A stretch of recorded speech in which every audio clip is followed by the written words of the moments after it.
I'm Philipp, one of the co-founders of Mentor Verlag, the publisher here at Holzmarkt, and I'm honored to host another round of Keine Lesung XXL tonight with our friends and partners here at Holzmarkt Studio, doing an amazing job with the Kultur TV during Corona times.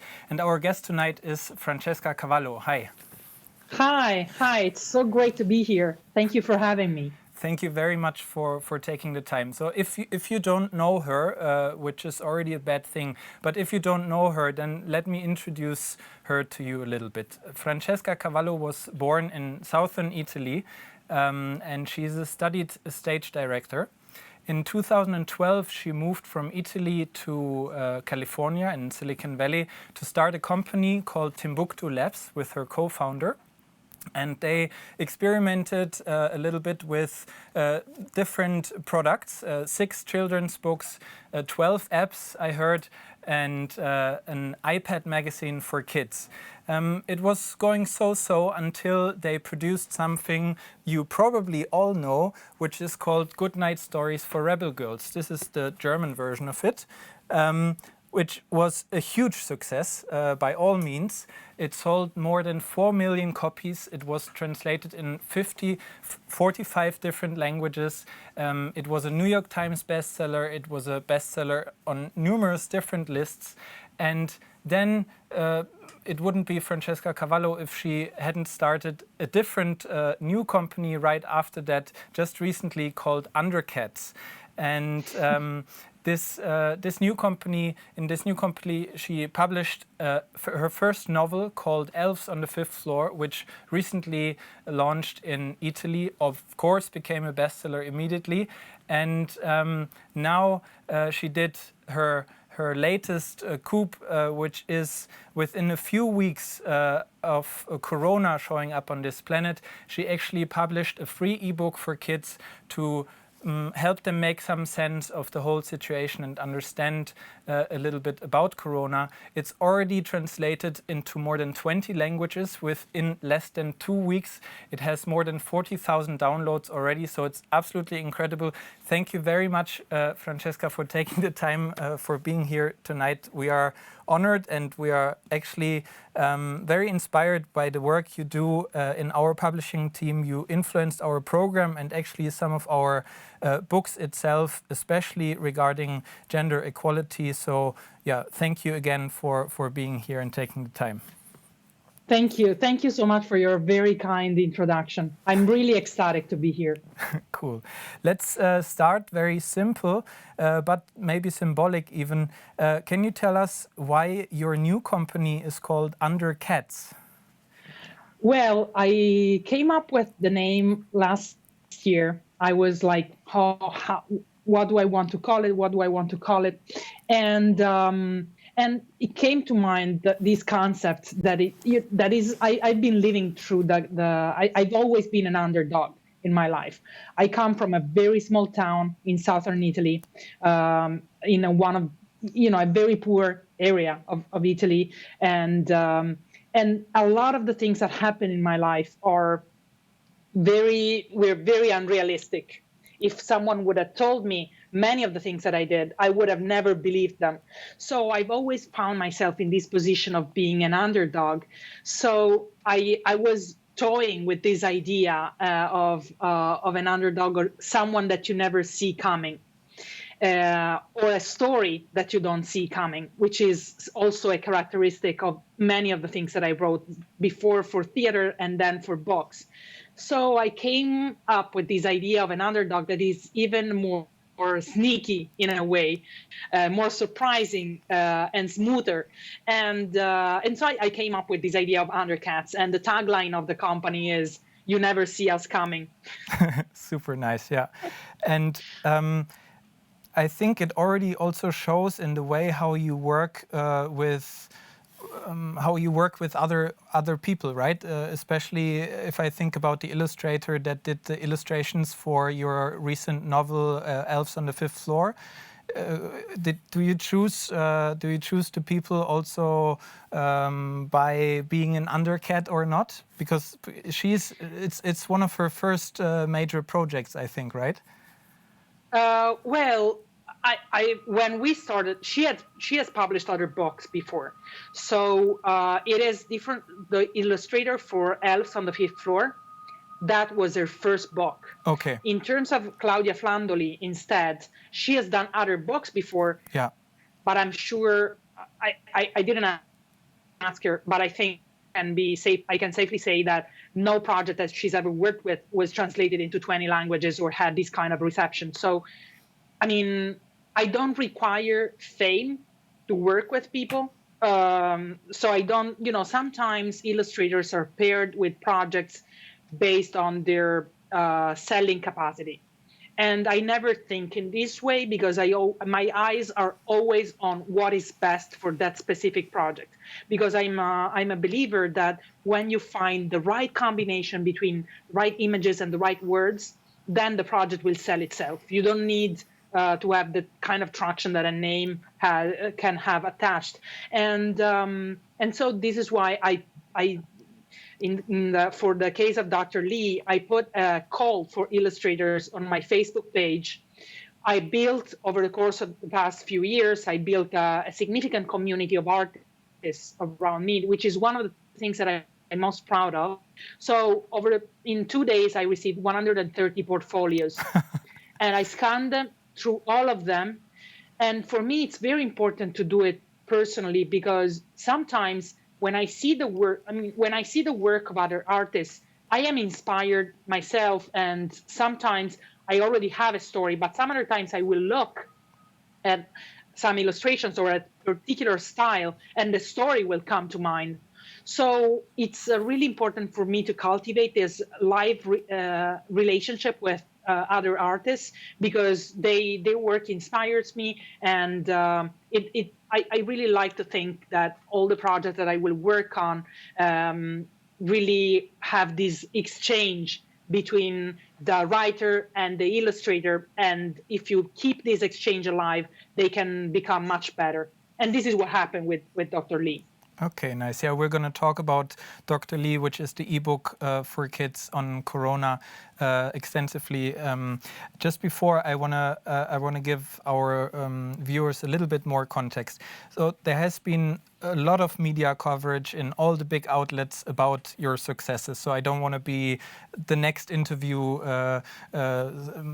underlining that, even though I forgot one thing in your introduction, which is you actually managed the 2 most successful crowdfunding campaigns in publishing history, which is absolutely incredible and explains, of course, why so many people want to talk about your successes. But let's talk about something different today, about the transition between your different stages, because right now with Corona we are all in a time of change and transformation and transitions. And you went through quite some transitions. You were born in southern Italy and became a liberal stage director. And then from stage directing you went to Silicon Valley and started releasing digital apps. And then from experimenting and sometimes maybe also failing with Timbuktu, you went to this enormous success with the Rebel Girls, which are all those crazy transitions that one has to go through.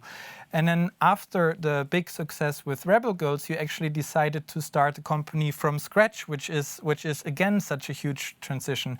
And just recently I heard that you actually left LA, where you live, to come to Lockdown Italy, to be in Rome at the time where Italy was on the top of all the Corona cases lists. So let's talk about maybe those 2 last changes. First, how does it feel to start a company from scratch after a success like with the Rebel Girls? Like, why would one even do that? And secondly, why did you escape the States? Well, when I realized that my moment with Rebel Girls was finished, that Ellen and I had given each other everything that we could give each other, and it was time to move on. Of course, it was scary. There were a few months that were really scary, because it's like, okay, if I write another book and it is not a success, what does it say about me? Does it say that I was only successful as long as I was with this other author? Or does it say that I don't got it anymore, that I had that moment of luck and then it's gone? And then so for quite some time, I've been, I was thinking about this, and it was really painful. And then one day I thought, but what does it say about me if I don't try again? So I was like, whatever. I mean, I cannot, like, it would be the most absurd thing that because I had the luck of managing to see my work shared by so many people around the world, that now, because I had that luck and the privilege of being known around the world, I stopped writing. That would be absolutely madness. So I started writing again, and I thought, what I didn't have a plan. So I came to Rome in the spring, because I wanted to live in a city where I had never lived before, to kind of have a fresh environment around me. And I started, my plan was to write a movie, because I was like, well, I've never written a movie, so if I want to start something new from scratch, it better be something that I've never written before. So I started doing my research, and then I found myself in this little lovely in Trastevere, which is one of the most beautiful parts of Rome. And it was on the 5th floor with no elevator. And it was a very weird situation, because they were doing like some renovation, and I was the only inhabitant of the entire building. So I went through these stairs every night, and I went to my little house. And I had chosen to be in the spring in Rome, because usually the spring in Rome is fantastic. But instead, it was winter, basically. It was raining all the time, and it was really gray. So I found myself, and at one point, my computer broke. So I was like, okay, perfect. Now I want to transition. I want to prove to myself that I can still write. And here I am. It's raining. I'm in this city where I don't know anybody, or almost anybody. I don't have a computer. So what do I do? But I had my notebook, and I had a pen. So I started imagining a story set in the house where I was living. And I would say that in these transitions, this would be sort of a constant, that I think my problem is boredom. So in order not to be bored, I will do anything to come out of my boredom. So in that case, I started writing this story, I started imagining that story, and then that story became Elves on the 5th Floor. And it was published by Feltrinelli in Italy in November. So I think sometimes I think I've been taught, probably by my mom growing up, that whenever you're facing a difficult moment, my mom was always telling me and my sister, whenever you are hurt, whenever you are in pain, you have to solve your pain with your hands, not with your mind. Pain doesn't go away in your mind. It goes away when you work it out with your hands. And she was talking about cooking, about, all the things that she did for us. And I think some parts of me terrorized like that message.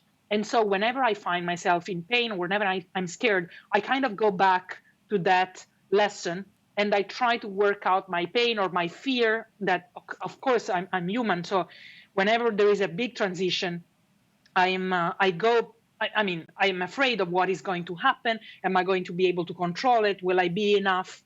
And I try to work out that fear with my hands, which I strongly recommend, because it is also what I'm doing during this pandemic, and what I did with Dr. Lee.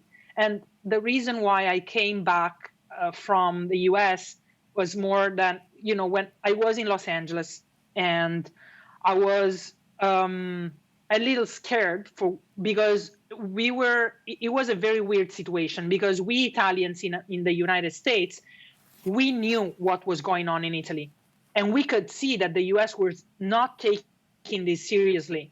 They were thinking this would never come to the US. And at the same time, I've been living there for many years, and I know that it is an amazing country, but it's also very weak in very structural ways. So I was like, what am I doing here? I don't have any family in Los Angeles. It was just my girlfriend and I. We're both Italian. And I am on the other side of the world. They are talking about closing the borders for God knows how much. And this is a situation where we're going towards mass unemployment. This is a system where there's no public health. Plus, a lot of people have guns, which means that, for example, a friend of mine I was talking to him yesterday. He was going to the supermarket, and he was queuing to get in, because you have to keep your distance. And the guy before him had a gun in his jeans. And of course, he went home because he's like, I'm not going in a supermarket with a guy with a gun. And this kind of stuff for us gets really upsetting, because that is not what we're used to. So I chose to come to Italy despite the fact that it was in a complete lockdown, because history teaches us that to be a foreigner during a crisis in a foreign country is, if you can be in your own country, is probably best. And I don't have any kids at the moment, so I didn't have any strong links keeping me there. So I chose to come back to Italy. And I must say that I feel safer here than I did in LA. Wow, that's a pretty strong statement. Thank you for sharing that with us. I use the word success so often already in this interview. And now that you talked about the transition from Rebel Girls to your new company, and you said you were scared if you could, if you still have it in you, etc., if you can have such a big success again, etc. I mean, we already know that Elves on the Fifth Floor, the story that you wrote in Rome, was on the bestseller list in Italy. So congratulations on still having it in you. And the story we're going to talk about, the ebook for kids on Corona, Dr. Lee, is already, from my perspective at least, breaking records as well. And I have some experience with e-commerce and publishing, so I can say there are great numbers too. But I know that from some conversations with you and from reading about you, I know that you're not only about numbers, but a lot about purpose. And so let's maybe also talk about what success actually means for you. Of course, it's great to say, I created the 2 most successful crowdfunding campaigns in history, in publishing history. But I know success means a lot more for you. And let me reframe that question towards what is the driving force behind Francesca Cavallo, or what is the patterns that all those stages have in common? Where's all that energy coming from? What are you fighting for? What's your purpose? Well, I am obsessed with this idea that children are the citizens of the present. They are not the citizens of the future, and they should be treated as citizens. So I am, there is a very big gap in family entertainment, which is usually cartoons or media or books that are created for kids are all about evergreen themes. Which makes a lot of sense, because of course there are some universal values that we want to pass on to children.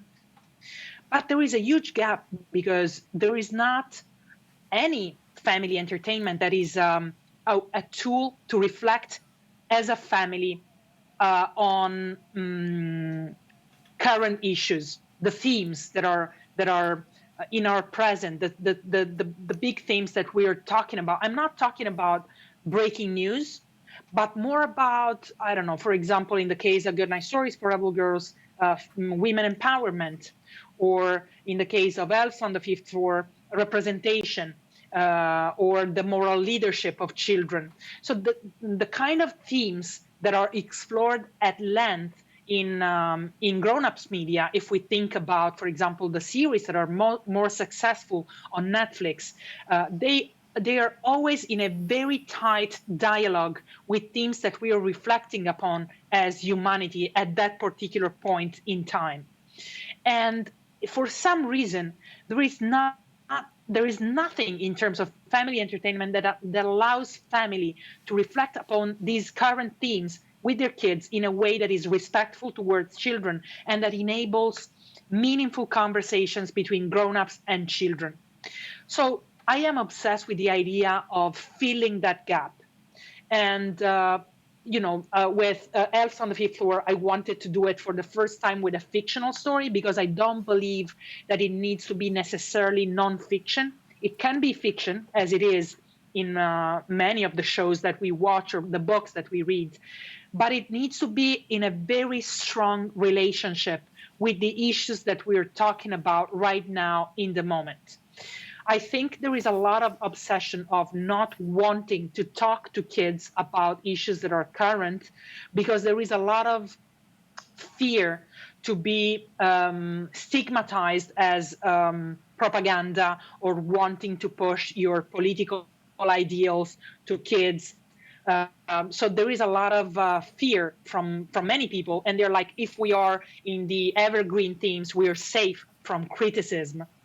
But to be safe from criticism also means to be, in a way, one-legged.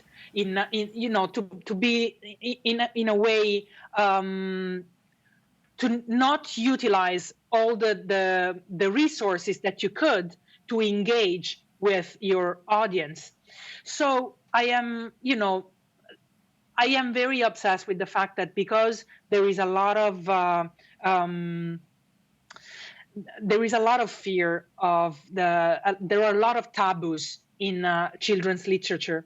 There are a lot of shadows too, because people think that you're not political if you don't talk, for example, about homosexual families in your books. But you are being political because by removing disabled characters, by removing homosexual characters, by removing characters that are brown or black from your books, you are being political. You are simply promoting a conservative agenda that promotes an idea of the world as a place that is way less diverse than it actually is. And you're promoting this word to keep reiterating itself and to keep considering white able-bodied people, the default. And that is also pushing an agenda, despite the fact that you like to think that you're not doing that. So the thing that I want to do with my books is how do I make sure that I can build engaging, beautiful stories that shed a light on characters and on stories that have not been explored yet? What can this do for the next generation of adults? I am lesbian, and I grew up in a world where I never read a book with a lesbian character, and this had an impact on me, despite the fact that I consider myself now at peace with my being gay, and I'm happy. I cannot tell you that I have no shame, because this shame was inoculated in me when I was a child by virtue of the fact that homosexuals were considered not a topic for kids, for example. And I think this is, still unfortunately still very true. And the very few books that and cartoons and movies that portray different kind of characters are usually marketed like for special families, for extraordinary families. But instead, the work is to normalize these characters and not to contribute to their further otherization. Thank you very much for sharing this. I wanna add one anecdote of how you actually really inspired a concrete change in our publisher here in Berlin by conversations we had about this before, and by you being you and being interviewed all the time about those topics. We recently published or translated a book from a big publisher, Random House. This book is called The Invisible Boy, and the boy becomes visible in the book because he's being addressed by other classmates that ignored him before, which is why he was invisible. And while translating it from English to German, it became clear that here we have to make a decision whether we want to have a gender-inclusive language or a non-gender inclusive language. And because of the conversations with you, we felt, let's say, it is scary sometimes, like you say, or also uncomfortable to make those changes or to be bold enough to go into those transformations. But we said, no, we can't publish a book about invisibility and make sure that the boy becomes invisible by the end of the book, but leave all the girl characters in the book completely invisible by the default language that we're using that actually only addresses boys if it's in German. And we changed the book to be a gender-inclusive book, or to have a gender-inclusive language. And we were, first of all, really scared whether customers would like that, and they love it, and it actually gives the book more profile now.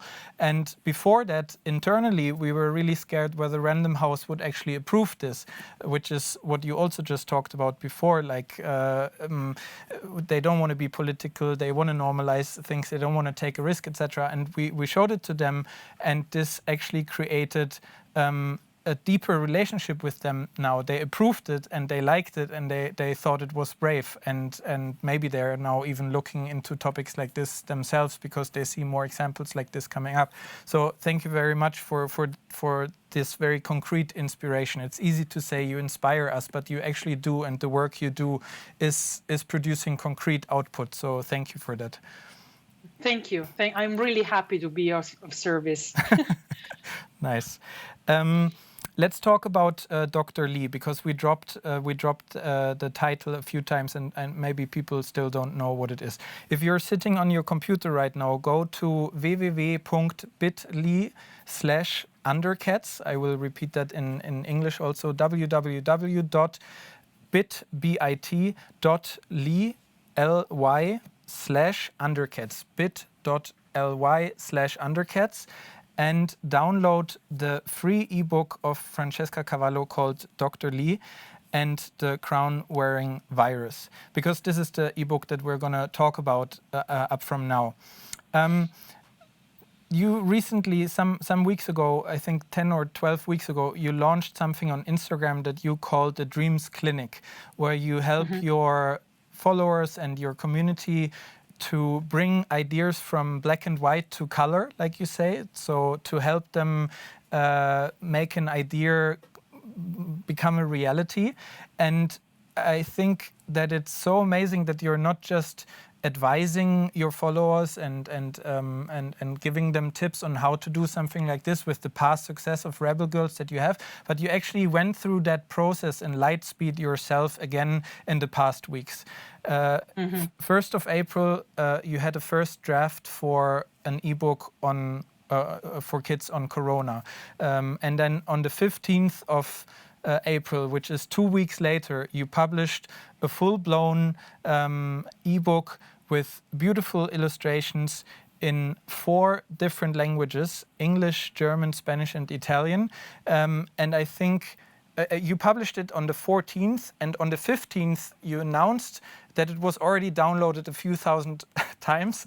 And now, not even 2 weeks later than that, not even 2 weeks later than this launch date, I think it's available in more than 20 languages. And this is not some Google Doc I'm talking about here. It's a full-blown, beautiful ebook with illustrations and well set in all those different languages, even simplified Chinese. And please, you have to continue the list of other languages that it has been translated to. We laughed about not even knowing some of those languages before the interview.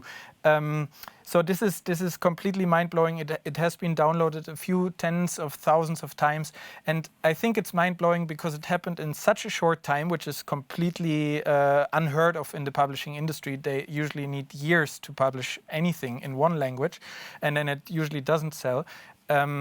And here it's all turned upside down. You went through your own dreams clinic process yourself. You proved that you still have it in you. And now I want to lean back and hear all about why and how. And please give us the whole story on how it came from idea to 40,000 downloads of Dr. Lee. So what happened with Dr. Lee was that a magazine, an Italian magazine, Grazia, I don't know if you have it too in Germany. Yeah. They asked me to write a story for kids about coronavirus. So I was very happy when that happened, because ever since this crisis started, every day I was thinking, how can I be closer to my readers? How can I make them feel that I am with them, that we are going to go through this together? So I had published a few videos to explain to parents why it was important to have an open communication with children. So I had already started from the very beginning to think about how children could feel more involved. And I had been very inspired by the Prime Minister of Norway, that when she announced that the schools were closing in Norway, she organized a press conference for children to answer to children's questions. And that inspired me very much. So then when Grazia, this Italian magazine, came to me, I started, there were these things, like I was very inspired to provide parents with a tool to discuss this thing about coronavirus in a more, because sometimes parents didn't want to talk about it because they were scared that they couldn't answer some of their children's questions. So they were like, let's avoid the conversation altogether because I'm not sure I'm going to be able to answer. So I wanted to provide them with a story to make this easier, that conversation easier. And on the other end, as probably many of us, I had a fight with some people that I really care about, because they were believing some stupid conspiracy theories about the origins of the virus. And I was very disappointed. I was very angry, because fake news and this kind of, really, it hurts me on a physical level. So I was like, what can I do to protect children who are living in families that are hearing these crazy theories? How can I protect them from these narratives that are rooted in fear and ignorance, and sometimes even in racism? So I wanted to build an origin story for coronavirus that was based on facts, and that could possibly challenge some of the racist misinformation that we've seen circulating in our countries ever since coronavirus, these emergencies started. So I started looking for a few stories of the beginning of coronavirus, and I found the story of Dr. Li Wenliang.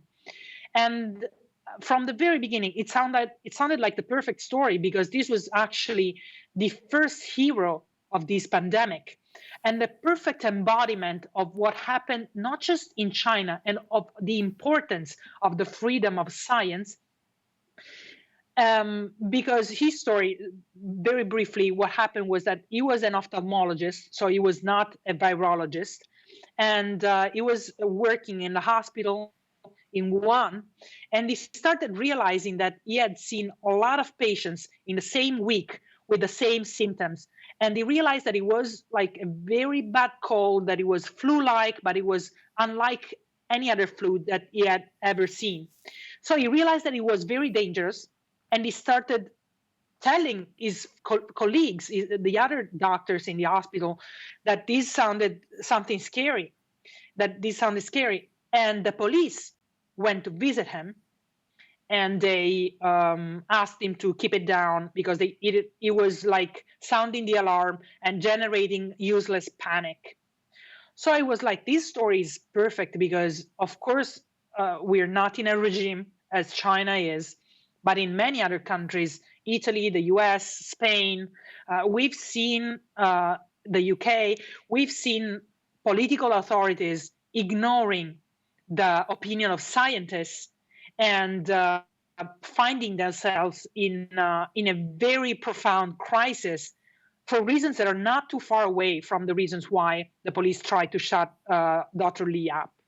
So I really felt that this was a story that could join many different levels. And whenever I tell true stories, like I did in Goodnight Stories for Rebel Girls, I look for stories that have the possibility of speaking on a factual level as well as on a symbolic level, because those are stories those are the stories that I'm drawn to, and that I think can inspire kids while informing them, which is always what I try to do. And can you give us, let's say, some even kind of technical advice or a technical overview of how you set up that entire thing, like from being inspired to write about Dr. Lee to actually having thousands or now tens of thousands of people reading that story, downloading the ebook, and volunteers out there wanting to help you to translate the story, etc. If you had to do a quick run through of the Dreams Clinic here and help others. I know that lots of creative people are watching right now because this is a very creative place where we are at the moment, and maybe some of them are asking themselves the same question: how can I be of help, and how can I reach my audience, and how can I create something like this? Can you walk us through the actual management process, the actual creation process of having written the story in Word to 40,000 people downloading the ebook? Sure. Well, I'm afraid that my answer is going to be disappointing, but I will try. So what happened was that I wrote this story, and when I wrote it, I was like, I think this is pretty good. So the first lesson would be to trust your instinct when you feel that you've done something good. I would say, and I was like, I think I may want to spend some money to hire an illustrator. So I try to see how this story could look like with illustrations. So I put a call on my Facebook page for illustrators, as I said before. I received all of these portfolios, and I had more or less an idea, and this happens to me very often, that when I have a story, when I have a book in mind, I start seeing the colors of the book, the atmosphere that I want. So in that situation, I start looking for an illustration style that matches the colors that are starting to appear in my head, the colors that I think can really work well with the story. And I saw the work of Claudia Flandoli, the illustrator of Dr. Lee, and she is specialized in scientific illustration for kids. So I thought, well, this is perfect. But, when I thought that, I didn't know how perfect it was going to be, because then, working with Claudia, it's not just that she was, that she had drawn scientific stuff, but she's actually knowledgeable about a lot of scientific things. So when she draws illustrations, they are not just beautiful, but they are also accurate. They have a level of consistency that maybe not all readers can detect, but it plays well in the end result. It elevates the end result. And then what happened was that I went back to the graphic designer with whom I created basically most of my work over the past 10 years. So we've been working together for so many times that now we're very fast working with each other. And I told him, I wrote this story, how we'd like to create a graphic project for it. And he started working on it. And while he was working on it, I found this, I had met some time ago the founder of an Italian company that is called Translated. And they are a leading service of translations in all over the world, really. And I asked them if I had worked with them on a previous project. And I asked them, look, I wrote this story. I would like to publish it and release it for free for everyone in the world to download it. Would you want to offer translations into English, German, and Spanish? And they said yes. So they provided these translations for free. And I paid the illustrators, I paid the graphic designer. And we went online with these 4 languages on a very simple landing page that I used this tool that was suggested by you, Instapages, that I could build a page with a drag and drop. So I built a page in like 2 days. I had not planned to use any advertising because I had already paid the illustrators. I didn't want to spend too much money on a free thing. But I created a small video. I published it on my Facebook page, and it took off. It really took off. So I'm part of this network of it's sort of a think tank of that is called European Young Leaders. So I'm part of we meet a couple of times per year to understand how with our work we can strengthen the European Union. And it's people from all different, members of parliament, but also scientists, musicians, journalists, very, very different people. And I told them, I published this thing, is available in several languages, and they surprised me by wanting to translate a lot of different languages, European languages. So it was like they said, Umberto Eco used to say that translation is the language of Europe. And in this moment that we need more Europe, this is a very good exercise to bring us all together. So it's beautiful when it happens, and a little story that you write, very simple as Dr. Lee is, has the power to catalyze all of this energy and to become a symbol on so many levels. Because then the next thing that happened was that I started to see, and this was really weird and a little bit scary, honestly. I started seeing my Twitter feed populated with Chinese bots that were promoting my book. And then I was like, wait a minute, what's going on here? And I realized that the story had been picked up by activist groups in China, anti-regime, and they were spamming the story. And then I got interviewed by this, one of the most important Chinese newspapers, because they told me that the story had become viral in China. So it was weird, but the thing is, like, the main lesson is, of course, I collaborated with newspapers, I wrote other things, but it is also a matter of being in touch with yourself and in touch with your community.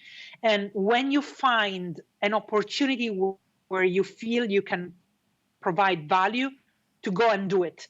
Because honestly, it takes some time to write the story, but I must say that having worked on 200 short stories for Goodnight Stories for Rebel Girls, I have a lot of training doing that. So when I was working on Rebel Girls, I used to write 4 stories per day. So I'm kind of fast to do that.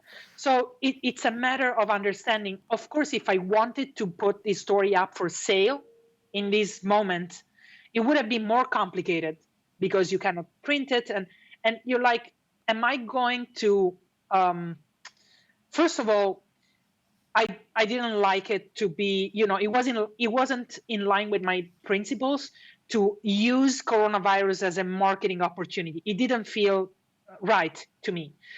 But instead, this was a way to say, okay, I don't have kids and I still feel a lot of uncertainty right now. So what could I do with whatever I have, which is being able to coordinate with illustrators, writing stories, whatever I have, what can I do to stay close to my community? And just do that without thinking other things. And usually in my case, that usually works really well. Nice.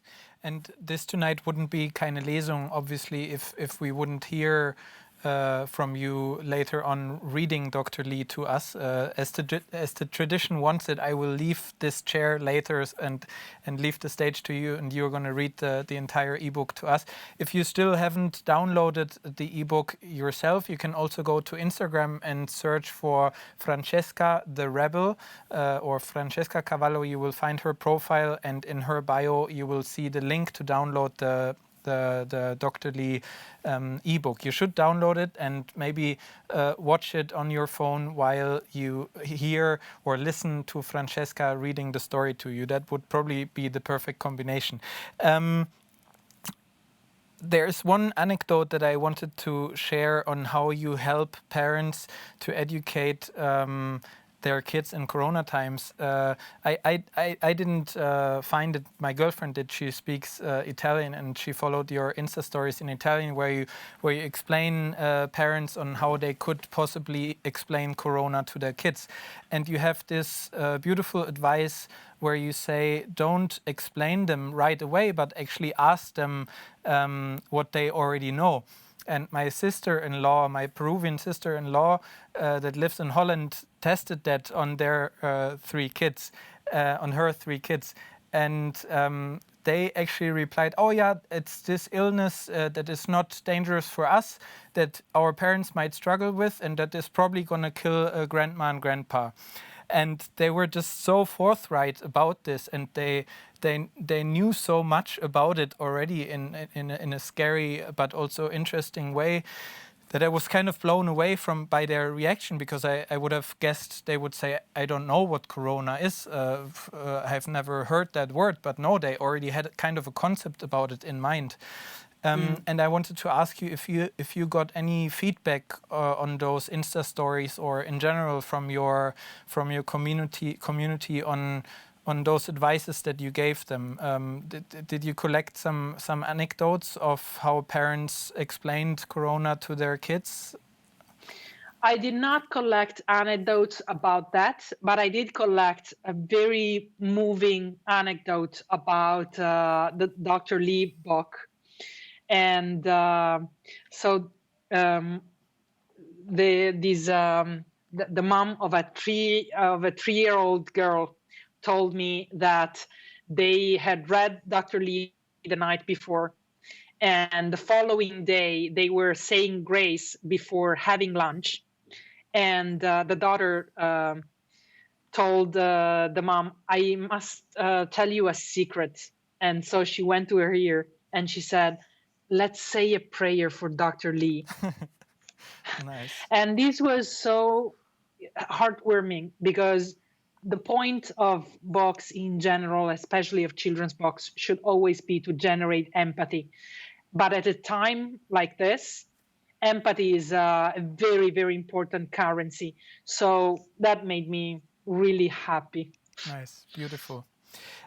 We're coming to the part where I will leave the room and you will read Dr. Lee to us in English.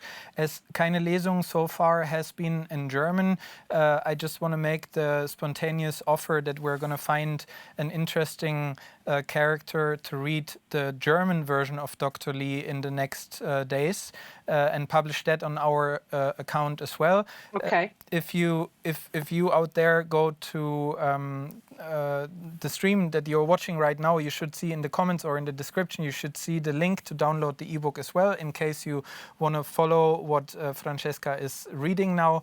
She's going to read the story in English. As I said, we will try to record a nice Keine Lesung in German. And there are so many other languages out there. On my way today to the studio, I was sending the interview notes to Francesca for her to revise them. And just before that, I was scanning on her landing page for how many languages are available right now, and it was something like 15 or 16. And when I went through the notes again just before the interview, I saw that she changed the number 15 to number 20. So I think that you just added 5 more languages. Yeah. And it's probably going to come in more in the next days. So yeah, like you said, it can spread around the world. I will leave the room now. Thank you very much, Francesca, for the interview, and I will enjoy the reading from outside. Thank you very much. It was great to be with you. Great. Bye. Ciao. Bye, Philipp. Bye. Ciao.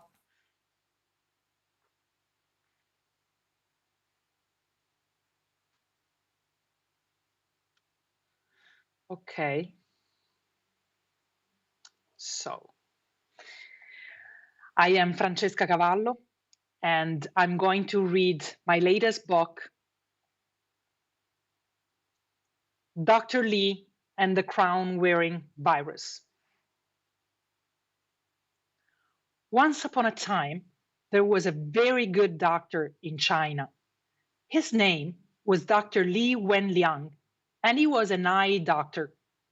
Every day, Dr. Li went to work at the hospital in a city called Wuhan to treat his patients. He saw patients with all kinds of issues. Some needed glasses so they could see from afar. Others needed them to see things up close. And some elderly patients needed small operations so that they could just see better. Dr. Li loved his job and took care of all his patients with joy. One day, however, he noticed something strange. He observed that instead of having many different problems, his patients all seemed to be suffering from the same illness. It appeared to be a terrible cold, like the flu, but it was unlike any other flu that Dr. Li had treated in the past.